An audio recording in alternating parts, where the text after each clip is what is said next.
Death Stranding is weird in all the best ways. Slowly trekking across barren landscapes as you transport cargo from point A to point B doesn't sound like much fun, yet the game is a triumph. Whether I'm dropping off a particularly large load after an exhausting journey, building bridges or placing ladders and ropes to more safely traverse the treacherous terrain, or working asynchronously with other players to construct roads, few games are so consistently satisfying to play. On top of that, the beautiful, desolate environments create a lonely atmosphere that provides ample opportunity for contemplation of a complicated and emotional narrative. Death Stranding doesn't demand a sequel, but we are getting one anyway, and I couldn't be more excited to see how it turns out. Building upon an existing formula has always been among Hideo Kojima's greatest strengths as a creator, so I don't know what to expect from Death Stranding 2 on the beach, except that it will represent a significant leap over what came before. Kojima and his teams have never been happy to simply make the same thing again. Each Metal Gear Solid title, for example, completely overhauls the previous game's systems and mechanics, without ever straying from the series' identity as a stealth action experience. To this day, the original Metal Gear Solid is rightly hailed as a masterpiece for its god-tier story, characters, and presentation. But its game design deserves to be celebrated too. Many titles from the early 3D era feel clunky by modern standards, and while MGS has its fair share of jank, its core mechanics and level design absolutely hold up. It understands its limitations and crafts the gameplay around them. Because Snake is always at a disadvantage when facing multiple foes in a firefight, tension builds as you're forced to wait for the right moment before sneaking slowly and deliberately past enemies. Your patience is then rewarded with a wonderful sense of satisfaction. Ha, those guys didn't even know I was here.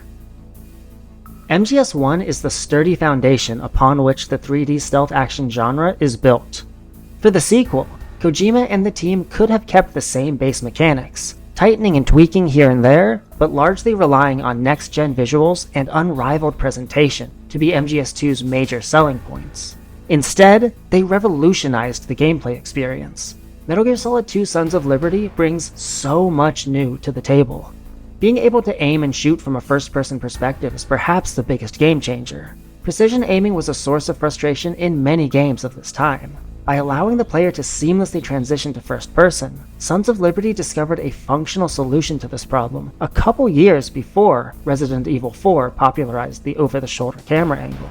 It makes a huge difference and gives the player much more freedom to play their way. MGS1's hit-or-miss aiming almost discourages you from shooting at all, whereas Sons of Liberty lets the player take a more aggressive approach by neutralizing enemies from a greater distance with confident precision.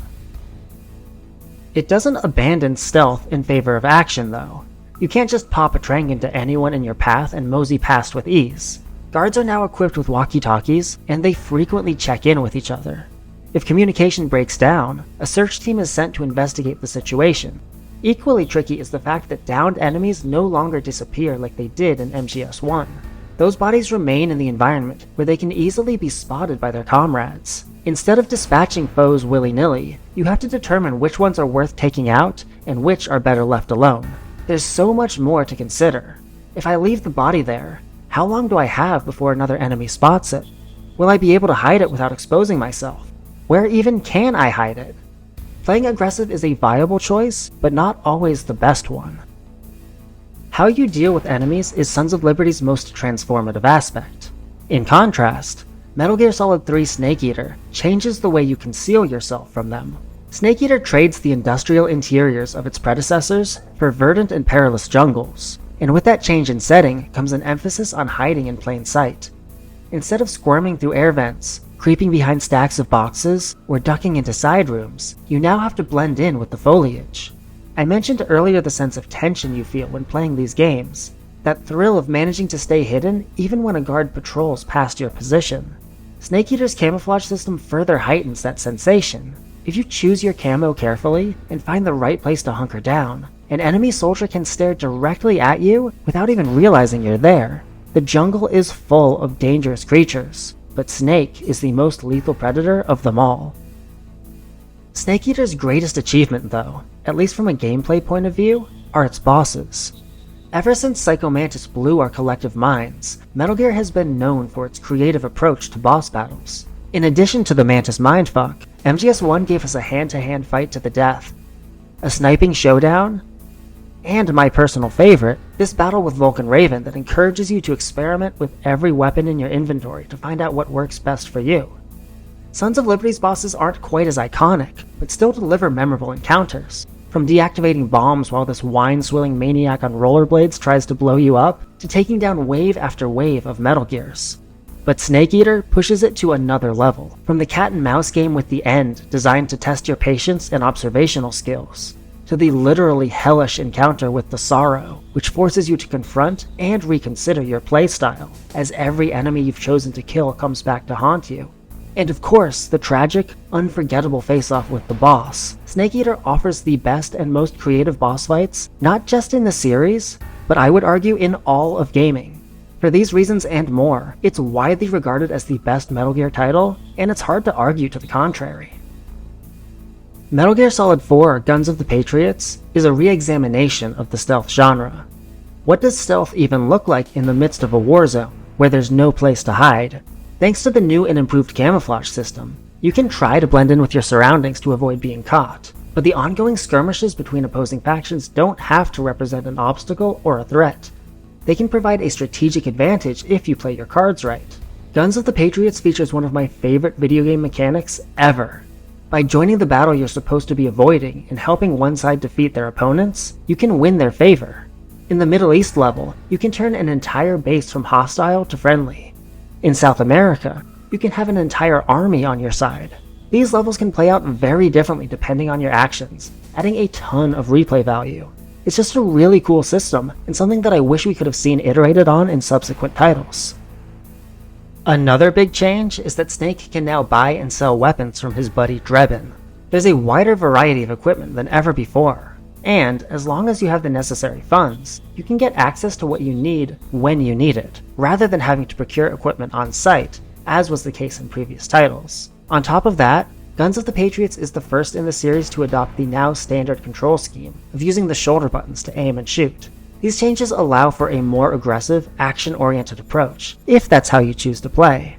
That said, it's still at its core a stealth experience built around careful observation of guard positions and patrol routes, deliberate movement, and decisive actions when it comes to avoiding or engaging enemies. Each MGS opens up a little more than its predecessor, expanding the scale of the environments and providing more options for player creativity. Metal Gear Solid 5: The Phantom Pain is the culmination of that trend.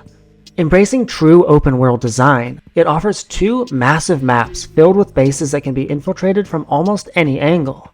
The vast arsenal of weapons and items Snake has to play with, coupled with 4 different buddies, including a dog with a knife in his mouth, and the ability to commandeer vehicles and even abduct enemies themselves, grants the player a never-before-seen degree of freedom.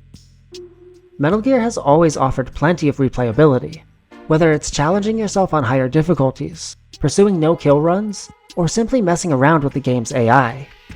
The Phantom Pain, though, is built on replayability.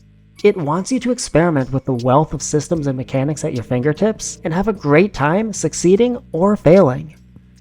Maybe you want to team up with the Sniper Quiet and eliminate as many enemies as possible from a safe distance before infiltrating an outpost. Or maybe you'd rather use decoys to lure the enemy away from your target, giving you a clear path. If you're not feeling sneaky, you can opt for chaos, roll up in a tank and blow up everything in sight. Figure out what works for you, what's fun for you, and play your way. But beware, because the game pushes back if you rely on the same tactics too frequently. It's such a shame that so much of the conversation about the Phantom Pain centers on the fact that it is technically unfinished. One day I'll make a video devoted to this unfairly maligned masterpiece, because MGS5 is an undefeated triumph of game design that nearly 10 years later remains the gold standard of the stealth action genre. When Kojima left Konami and formed his own studio, he could very easily have continued where he left off and made another stealth action political thriller, Metal Gear by another name. Instead, he made something entirely new, not just for him, but for the industry as a whole. People sneered when Kojima labeled Death Stranding a Strand game, but I can't think of a better way to describe it. Okay, yeah, broadly speaking, it is an open-world action-adventure game. but it has very little in common with other AAA offerings within that genre. There's no checklist, the map isn't filled with icons telling you where to go, combat is discouraged and killing actively punished. Death Stranding is about loneliness, isolation, being cut off from society, but learning to work with and even rely on others to survive and succeed in a hostile world.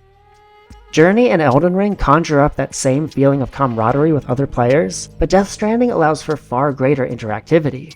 You can like structures built by others to show your appreciation, leave behind excess equipment for them to make use of, and even pool resources to construct highways that stretch across the world. These asynchronous multiplayer features are Death Stranding's signature mechanic, and the aspect that I'm most intrigued to see iterated upon. And that brings us, finally, back around to Death Stranding 2 on the beach. What is this game going to be? What will it build atop the foundation laid by its predecessor? It's hard to say. The first game is based on the importance of human connection, staying in touch with those around you, forming new bonds with new friends. The concept of the rope, or the strand, something that ties things together, is omnipresent. Sam lives a life disconnected from others, and suffers from aphantasmophobia, the fear of being touched.